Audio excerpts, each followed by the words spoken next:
नमस्कार आपण मान पुणी थे मो चैनल को स्वागतम। आपण मैंने जानते सुआ चाउल इंग्लिश रे साम राइस कहती से आम आज खीरी प्रस्तुत करवा। आपन जब मो चैनल नुआ थे तेल सब्सक्राइब करने को भूलें नहीं, पाखे थुआ बेल आइकन दबाई देवे जहाँफल जहाँ वीडियो पोस्ट करी आपण पाक नोटिफिकेशन जापर। तेरे चल देखिए आज रेसिपी। सुआ चाउल लुण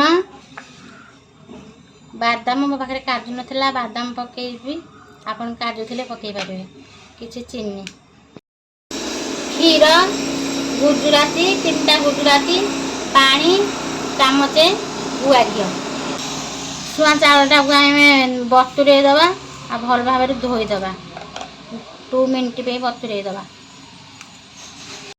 आपन एमती सफा है जाके धोइबे मुझे धोई देछि करिया।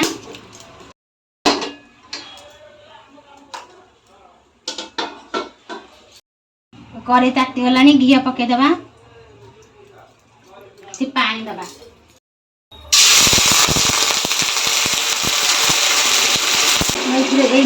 गिनारे 2 गिना पानी देली पानी फुटा को छाड़ीदबा पानी फुटी गला क्षीर ढालीदबा छाड़ीदबा। देखु क्षीर फुटी आसलानी चीनी तक पकईदबा स्वाद अनुसार लुण पकईबा चीनी पकई टे घाटी दबा भल भाव पानी निगाड़ी रखी से चाउल को पकईदबा सुआ चाउल को पकईदबा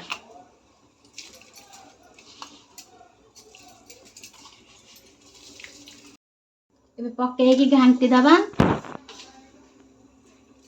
आपको फुटा को 5 मिनट छाड़ीदबा गैस को मीडियम सिम करदबा। देखो तो मझे मझे घाटी हुए ना लगे आ चेक करेंगे है कि नहीं। देखो बहलिया हो गला मुझे लुण पकईकी पानी फुटे रखी आगे दौची पानी आपणकर यदि बहलिया हो गला ताले पानी एमती फुटेकी लुण पकईकी पानी फुटेकी रखिथे देदेवे घोर छाड़ीदबा मिनट कि 2 मिनट घोर दबा। देखु एमती देखिए दबु थी जदि ठीक हो गला टे रोचे आउे घोरे जावा। देखु आप पानी हाथ होमती देखिए चिपिबे देखु एमती दबिला भाया आप जाने जे सुआ जाऊ हो गला। एबे आमे गुजराती पकईदबा आ बादाम रक्स जो पकईदबा पकईदबा